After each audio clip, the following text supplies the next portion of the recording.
And there we go. And hello, Mark. Hello. How are you? I'm good. Yes. Here we are, back after a wee summer break. It has to be said. Did you have a nice summer stay out? Yes. Yeah. Well, Mark, you're right. Out of all the days of all the summer we've picked to record this, it's the most gorgeous, hot, scorching day, and we're sitting in Newport-on-TayTV recording studios With doing the windows this. all closed. With the windows all closed, so nobody hears us. So it's quite stuffy, actually. But here we are. Did you get up to much nice in the summer?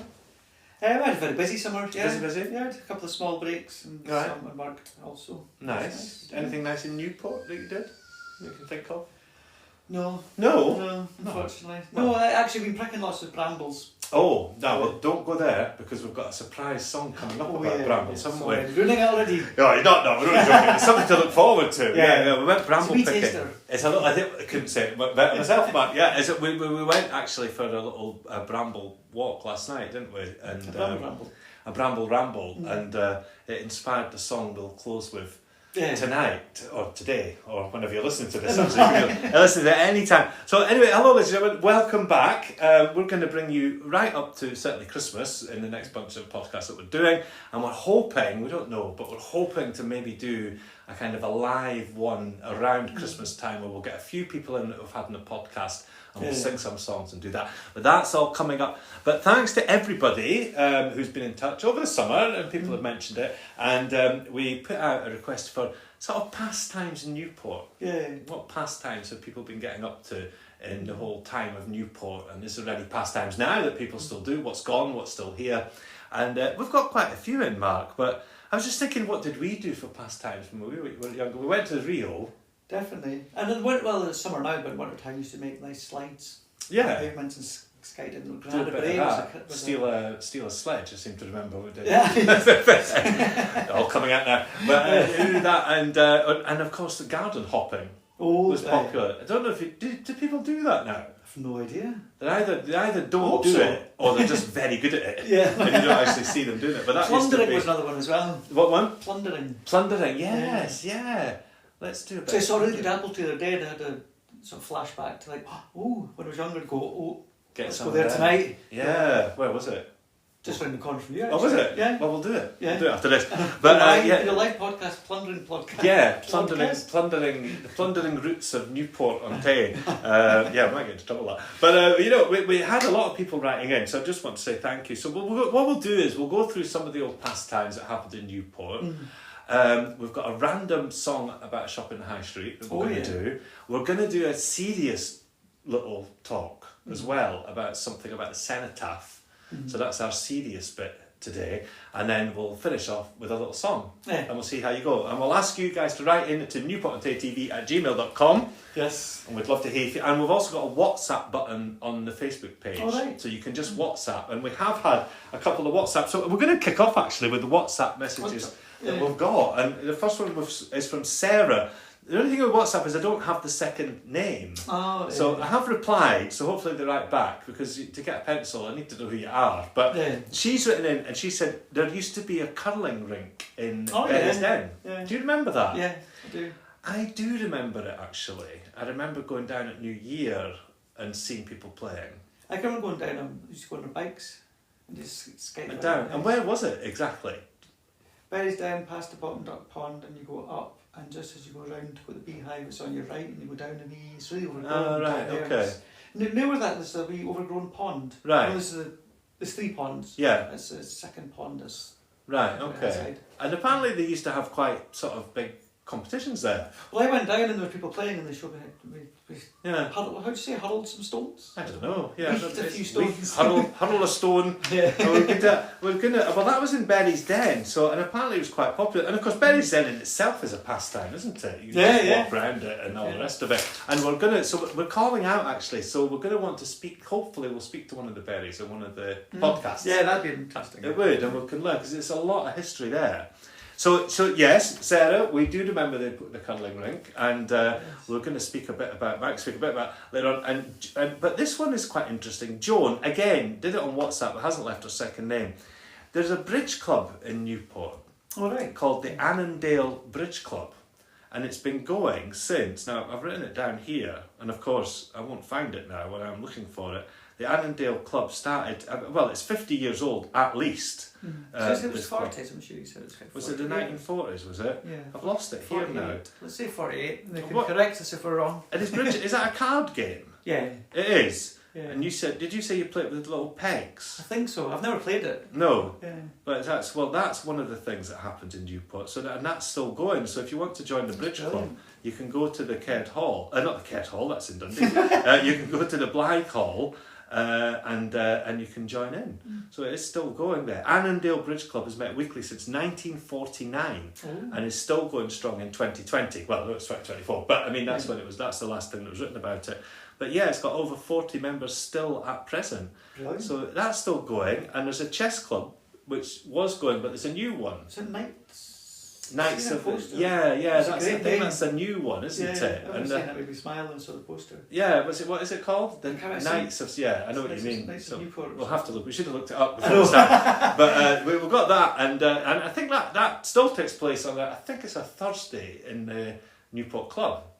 So if you're interested in that, you can still do it. So bridge is still going on, and there used to be a debating society as well in Newport. Chess club, literary and debating society have also met in the Blythe Hall in the past, as well as a 1930s horticultural society. That sounds very 1930s, when it comes to the odds. But so these things are still going, which is absolutely fantastic. These are pastimes, and we were looking up ourselves to find a couple of things, and golf was apparently there was one in Wonmouth. Yeah, is that right? Wonmouth Bay. And that's to do with the Second World War. They had to give up the land to grow food, grow vegetables and stuff.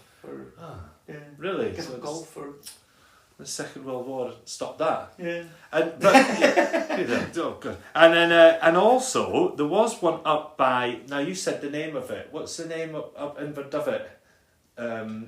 Of the area, Willie's Washer, you said. Oh, Washer Willie. Washer's Willie used to be a golf course up there, which I didn't know about actually until today when I started reading about it. It's very damp and boggy there. Well, that might be the reason, Mark, that it was a 6-hole golf course. Oh, right.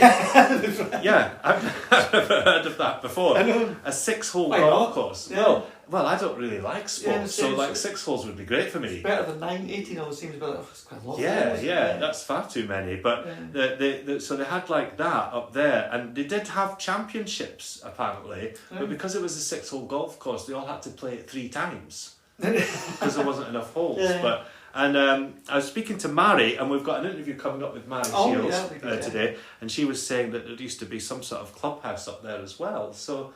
Yeah, but just not there anymore, but... interesting if things change and move around. It does, and I mean, another old-time thing that happened was kiting. Yeah, kiting. Do you know much about that? I only know it's a great word. It's... Is it throwing rings? Rope rings. Rope rings onto like a board thing? Type thing. Well, that was apparently a very popular club. We're quite sort of related to horseshoe throwing. You got the peg in the ground, you've got to throw a horseshoe. Yeah. Ding, it's kind of a similar thing, but less clangy. Yeah. I think I've had this vague memory when I was in Cornwall when I was younger, and I was sent into the shop to buy a kite. I think. You were sent into the shop? Yeah, I think it was to buy a kite, and I asked for a kite. Or something, and I came out with a kite. I was so confusing. Anyway, I kind of just a vague memory. An accent thing. But yeah, and I said, well, that is a kite, and I was like, it's not a kite. That's what I don't know what it's doing. Anyway, and that was. But kiting was apparently huge, and ladies and gentlemen, do we want any of these things back? Because it would be great to see them back. But a kiting rink would be good somewhere. Kiting rink would be great, and we got another couple of things. We've got Janice O'Hare has written in. Now this is more about the Rio actually, but just saying. Well, the Rio is a pastime, isn't it? Going to the cinema. Our father was a projectionist at the Rio. Oh, nice. Mum covered the ticket office when necessary, and worked as an usherette selling ice creams during the interval. Brilliant. Isn't that great? And I've asked Janice if there's got any pictures of that, and guess what? No. Nobody's got any pictures from. I don't think anybody took a picture of Newport till about 2000 or something. There doesn't seem to be any. So that is a nice little memory there. And Trish McCater, she also writes in to say there was a relative on my mum's side who worked in the Rio, and she's going to ask for further info when she's next season. Work in the Rio. Yeah, she did. Well, Trish's mum was like youth worker, wasn't she, for us when we there. When we were kids. In between garden hopping.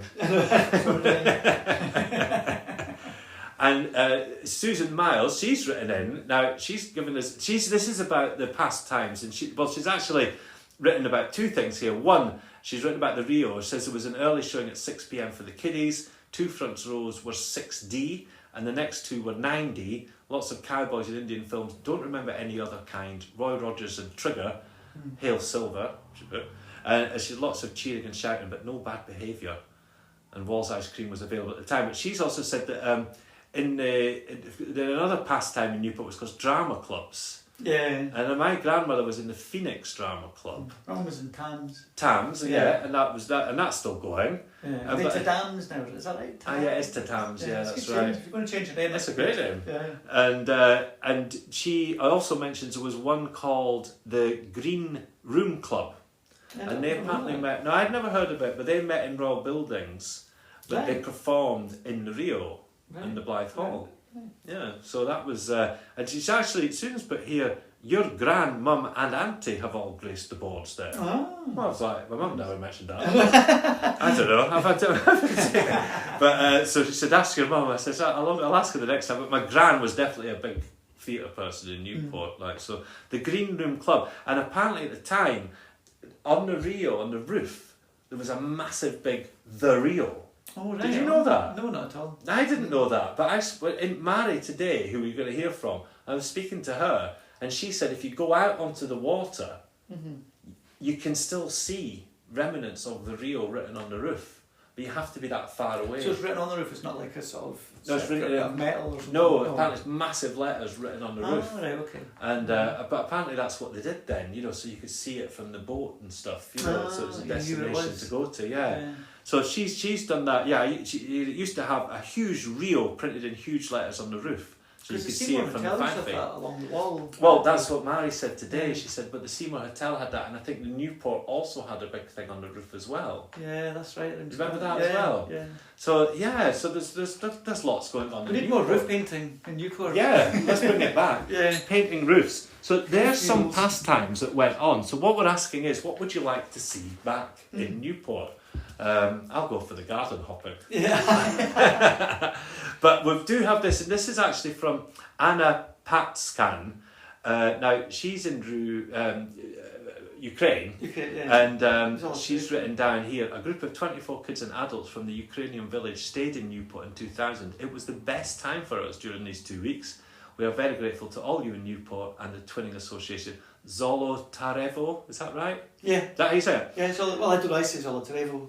Zolotarevo? Yeah. Well, Anna, you could get in touch with us and tell us exactly how you say it. If we've got that wrong, apologies. Because I'm sure you stayed with Anna. Yeah, you said that, because you've been to the Twinning Town, haven't you? Yeah. So we'll have to do more of a special on that, maybe. Yeah, I think it's a great idea. Yeah. And learn about that. And so I've said, obviously... Beautiful place. Yeah. What, across in Ukraine? Yeah, we went to the villages, yes. Well, she said, I said, well, you must come back, but obviously she said it's a bit difficult just now, so, well, hopefully, Anna, you do get to come back. And you're more than welcome. Yes, absolutely, and you can get back here, and after all this nonsense, over there, I hope everything gets better. But anyway, so there's some pastimes in Newport, so there's lots of things, and we did hear about somebody written to me now, and I've lost it, but the Brownies is still on the go in Newport, apparently. Yeah. And that's been going since about 1930, apparently. And that's still there, but the Guides isn't. Right. So I thought that's where you went, where you finished the Brownies. It's next stage. Next stage, but just stop. Yeah. That must be it. But I remember the Boys Brigade in Newport, that was quite big. Yeah. Annie Simpson's dad was a big one for the Boys Brigade, wasn't he? He was kind of in charge. I don't think there's a Boys Brigade anymore, is there? I have no idea. Or Scouts? There used to be in the hall down there, but it's not hall anymore, but... There's definitely nothing in the hall. There's the Scout hut was up at Cumbrae. Yeah. That's not there, obviously. No, I don't think there's anything. What's that thing next to the doctors? Is that like a flying thing or something? Yeah, it's ATV, ATC or something. Yeah, that still seems to be a thing. Did anybody in that let us know? Wiggs, used to be that. Yeah, he used to be in the ATC or ATV. ATC, I think it is. Yeah, that's I think that song. Yeah, that's a good song. Well, all that, but there is other things that you can do in Newport. We've got art classes in the Newport, dog classes, judo's in the Newport. You got Pilates, the Pilates. That's there. So there is other things to do in Newport now. Maybe start your own thing as well. If you're going to start, So let us know, ladies and gentlemen, what you'd like to see in Newport, and we'd love to know. And we could even help. We could set up a club. We could do anything. Juggling club. I can teach you how to juggle 3 balls. I'm there as well. All right, Mark. What did you? I know. I thought I'd always get on to 4, but I never really did. But actually, juggling 3 balls is fairly easy. Can you do 4? No, I get very badly. All right. Yeah. Well, that's as in, you drop them. Instantly. So that's Pastimes in Newport. So thanks to everybody for writing in about that. Okay, I hope we haven't missed anybody out. And if you do WhatsApp, remember to leave your second name so we can read it out. But we're going to go to Mary in a minute, who's telling us all about the Newport History Club, and we're going to tell you how you can find out about history in Newport. But first of all, we've got a little special feature, haven't we? We do. What's that feature, Mark? Writing a song about a random place in the high street. That's the one. Should we just call it that? Well, we were walking past a certain shop, or a cafe actually, and we've decided we're going to write a song about it because we were surprised that nobody's done that already. Yeah. So we're going to do that in a wee second, and then once we've done that, we will speak to Mary. Mana mana do do do do do. Mana mana do do do do. Mana mana do do do do do do. You'll get a snack, or buy a drink, you'll see Diane,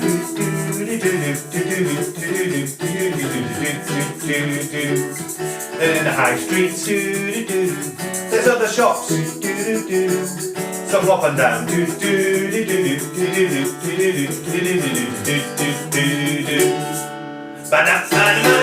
no, I'm only joking. I'm not doing that bit. But there you go. That's a wee jingle for the manor, and that, in a series that might be called "Random Jingles for Shops," I reckon. But anyway, let's go listen to Mary. Hey. And yes, well, thank you. Hello, Mary. How are you doing? Hello there. I'm We're very speaking to well, Mary Shields. We're in her kitchen. I won't say where you live. Actually, I'm not doing that. So how are you? I'm fine, thank you. Very good. Mary, I think out of all the people that are suggested for an interview since we're doing the podcast, your name has come up more than anybody's. A kind of doyen of the history of Newport. Well, that's quite an achievement, isn't it? It is an achievement. It's brilliant. Gosh. And we're gonna. So I thought, well, we're around today, and we're not going to speak about necessarily a specific events or anything like that. But you really are.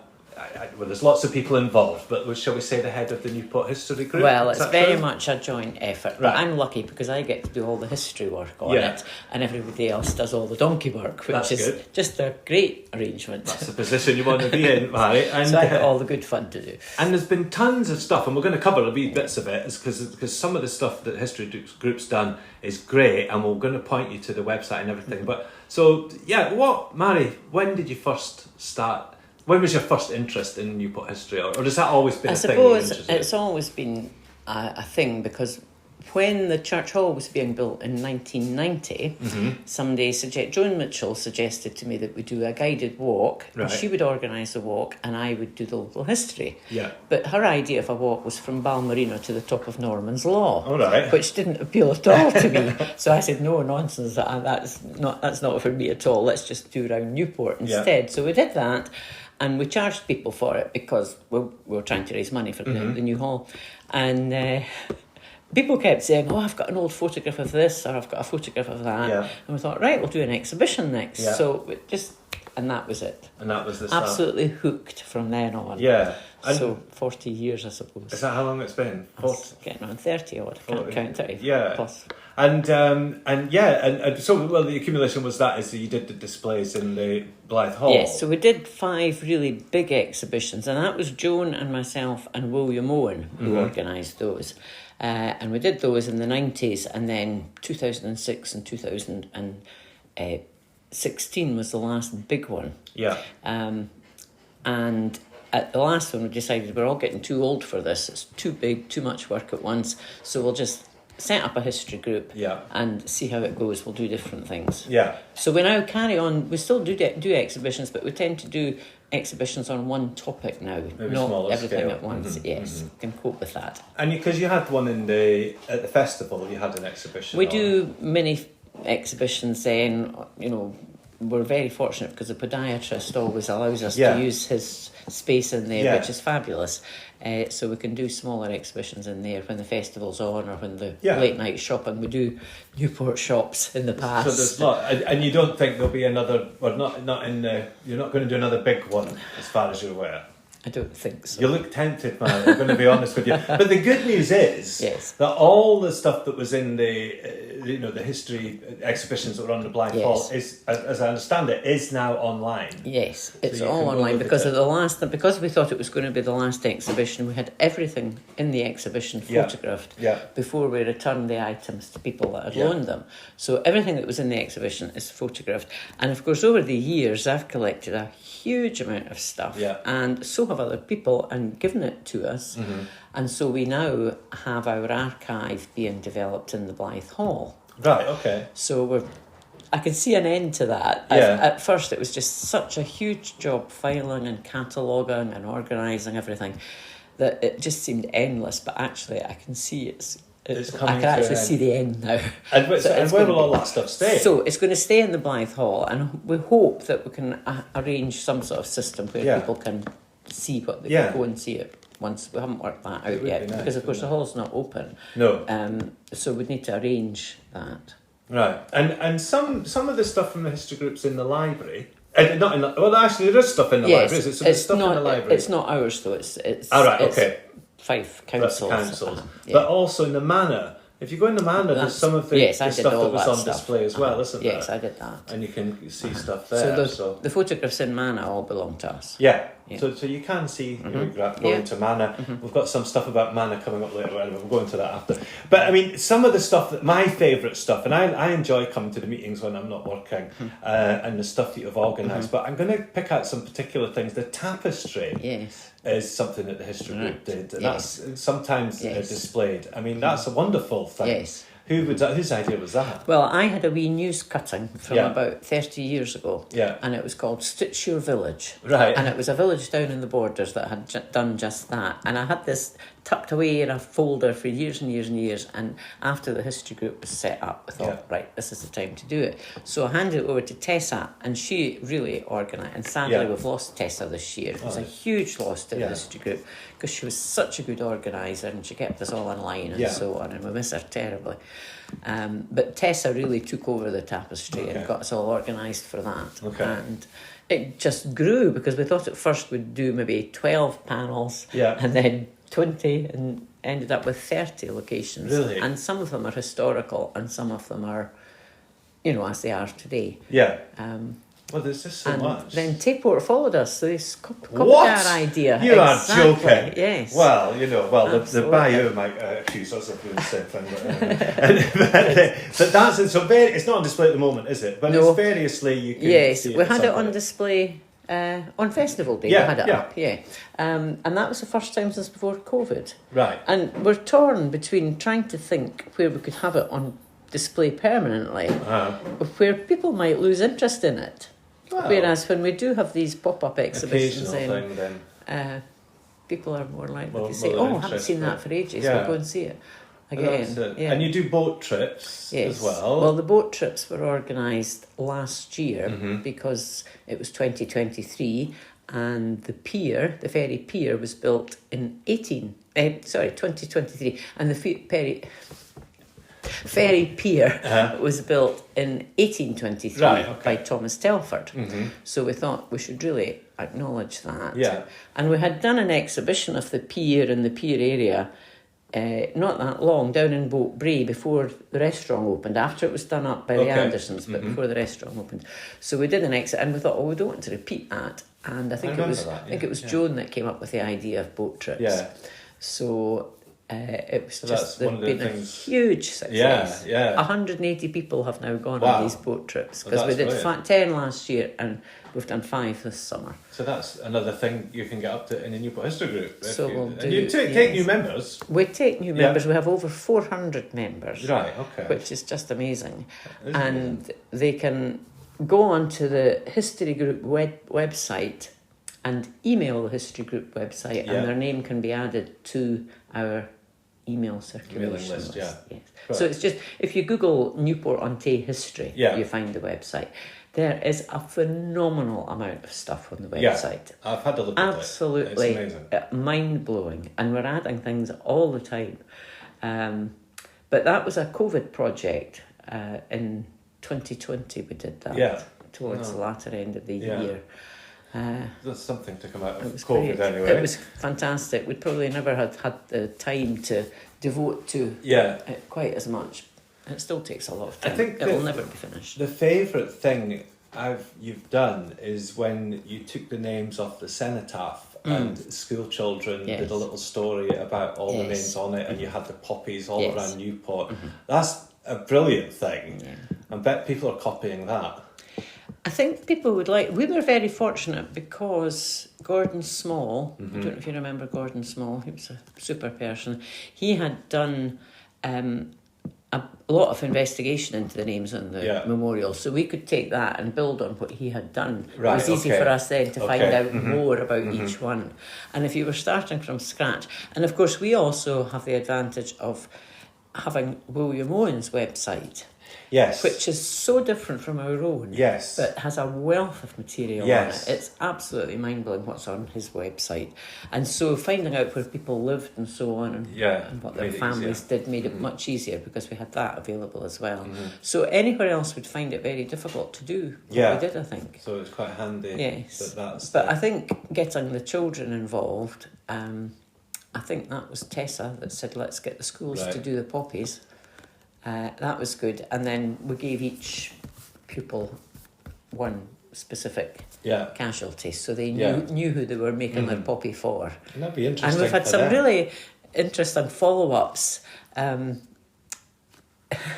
The one person got in touch to ask about David Brand. Now, David Brand lived in the house opposite the War Memorial where my son lives. Oh, right, yeah. And there was 2 poppies on that house because somebody in the First World War and then somebody in the Second World, a different family died.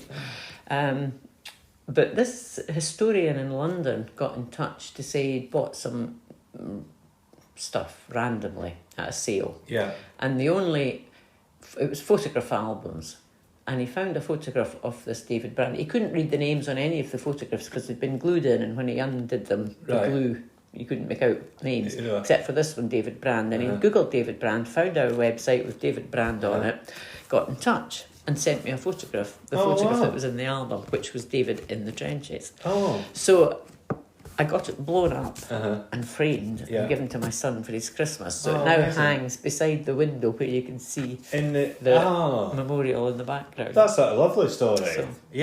So that's amazing. The project has grown arms and legs even since it was this is what completed. happens if people get involved. Get involved. But so that's great. Well, Mary, you know what? We're going to sing it. How long are we going to talk for? And we could literally talk for hours. So, Mary, I think we're going to come back and speak to you about another thing sometime. Right? But thanks for talking to us now. And we're going to do a little bit on the War Memorial after we've spoken to you. Okay, a specific story of Peter Black, which you've told me about. So we're going to cover that after this. So now we want people to get involved. So it's Newport-on-Tay, a special place is the website.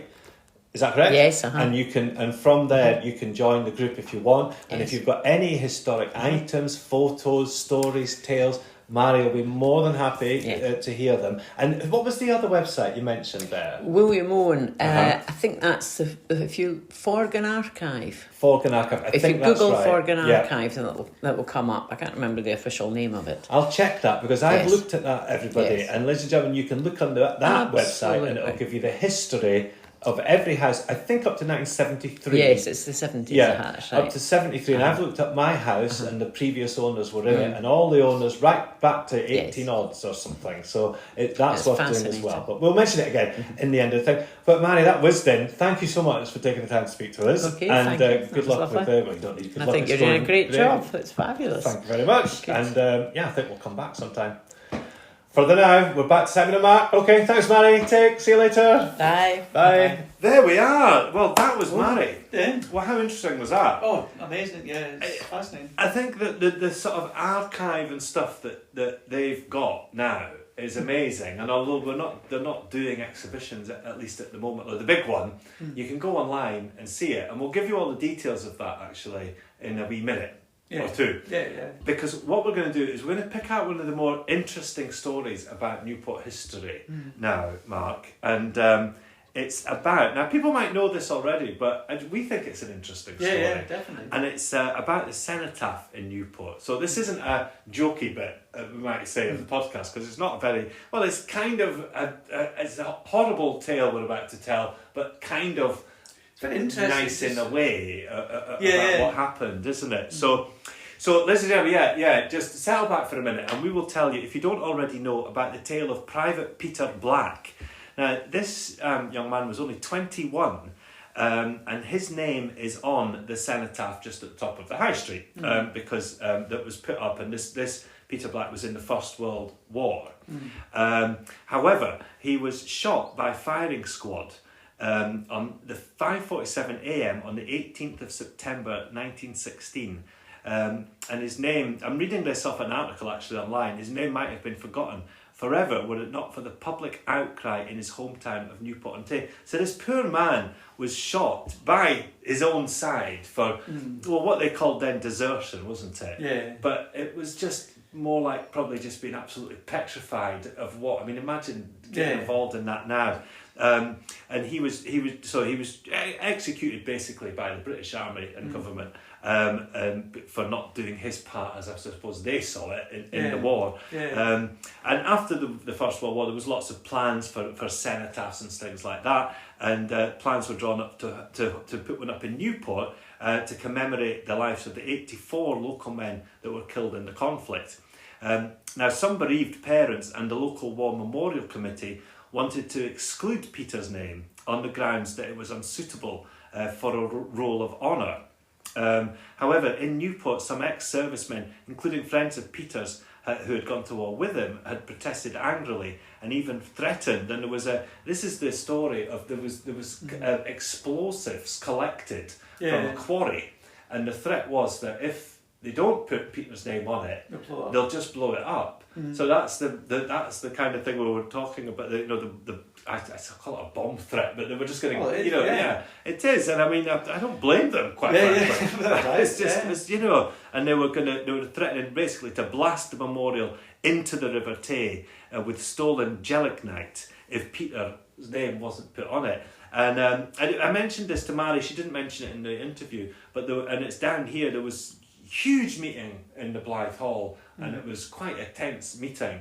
And one mother, apparently, whose son had been killed in the war, she stood up and said, "Well, look, if Peter's name's not on this monument or cenotaph, then neither will my son's be." So that's how strong the feeling was. What an amazing thing to say, actually. Yeah, definitely. And here it is, a stormy public meeting, and when the community eventually got a vote on whether his name was to appear on it, and overwhelmingly it was. And there's a wee bit of the article here. At a stormy public meeting, the Newport community voted overwhelmingly that Peter's name should appear on the monument. And it also has a wee side note here. It says, a highly unusual view at a time when most people regarded desertion in wartime as a disgraceful crime.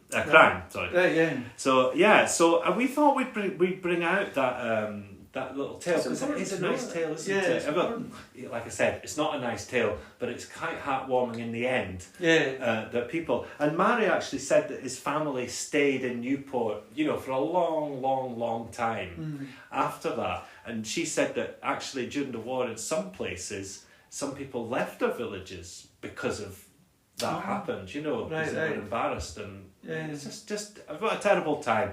But to imagine, isn't it? Interesting though, Mark, I think, isn't it? Oh, without doubt. Really interesting. So we thought we'd bring that to you. So if you're visiting the cenotaph or walking past it, if you look up, you'll be able to see Peter Black's name. Just have a wee thought. And have a wee thought to yourself about that, because it is a thing. Now, I don't know how we're going to move from that down to our usual upbeat thing, Mark. We're going to have to do something like they do on This Morning, when they cover some horrible thing and then they go, now competition time. So we're going to have a competition. Let's have a competition. But we're going to, there you go. There's the tip. So there's no mystery tales from Newport this week. That's an actual true tale, and I think a very important one. So have a look next time you do it. But on the back of that, just to say that if you want to either join the Newport History Group, you can. You just go onto their website. Right. Yeah, you can go on. They've got about 400 members at the moment, and they're looking for other members, and also they're looking for artefacts, pictures, and like we are actually, anything about Newport that you think might be interesting. Get in touch with them or get in touch with us, whichever you want to do. But so Newport-on-Tay, a special place. Newport, a special place. That's the name of Newport's History Group's website. Oh, right, nice. Yeah, and everything that was on in the exhibitions you can see on the website. Okay, so loads of stuff to see. But there's also another website about Newport, and it's called the Newport Archive. Just look Newport Archive on the internet, and you'll be able to find it. Now, the Newport Archive, so if you live in a house in Newport that was built before 1973, the whole history of who lived in that house is on this website. Oh, you showed me that. That's It's a lot of work. It's loads of work, and I've looked up my grandparents' house, and it's funny, you see their name and everything, and who lived there, how long they lived there, how much they bought the house for, how much they sold the house for. Do they have their job or anything? I can't remember. It does have the job. Yeah. I don't know if all of them, but people lived. I think blacksmiths lived here. Right. Yeah, It's probably a lot of farms and stuff. Yeah, Lots of horses. I wonder if there was a horse in here. Oh, that'd be quite. Do you like the thought of that? Well, I wouldn't be bothered, like. Oh, yeah. Right, well, yeah, not right now, but yeah. Maybe 100 years ago would be fine, like, you know, but no, anyone's welcome here. But yeah, so you can look up, and there's plenty, so get involved, and you can find out so much stuff. And let's go on to something nice, Mark. Okay. What did we do last night? Oh, we went on a bramble ramble. We went on a bramble ramble, and we had such a good At dusk. time. It was dark, wasn't it? Dusk, I think is the time. Bramble ramble at dusk. Dusk. Well, I put some pictures up on Newport-on-Tay News and a pick a day from Newport-on-Tay of our walk. You know, but we're not in it. I just took pictures of obviously the scenes. We'd ruin it. Yeah. You don't want to see our boat races, as they say. But you can. Yeah, let's have a wee look. But it was a lovely walk, and we picked some brambles. And they were very nice, because I had some for breakfast this morning. Did you have some as well? Built from my garden. Oh, you've got some in your garden. I've got to look in my garden, because I think we've got some in my back garden as well. But as inspiration, we're going to go for another walk today, aren't we? Yeah, oh, definitely. And we're going to go. Especially it's a lovely evening as well. It's a lovely evening. What did you call it? A bramble ramble. A bramble ramble. Bramble ramble. So, inspired by our bramble ramble, we're going to bring you a song to finish off today, as is tradition in the podcast. Well, look, ladies and gentlemen, thank you again for listening. We want to hear from you, so please do write into Newport-on-TayTV at gmail.com. I'm always amazed you can remember that. You've kind of forgot a little bit, but generally forget a little bit. It comes normally sometimes, but Newport-on-TayTV at gmail.com. You can also message us on Facebook, but do get in touch and let us what you would like to know in future podcasts, and we'll be obviously bringing loads of, we'll do lots of more podcasts and tell you about stuff. We hope you enjoyed today. We hope you're back with you for the winter time, and I'll tell you what, we're going to finish off, so we'll see you later, and we'll leave you with Bramble Ramble.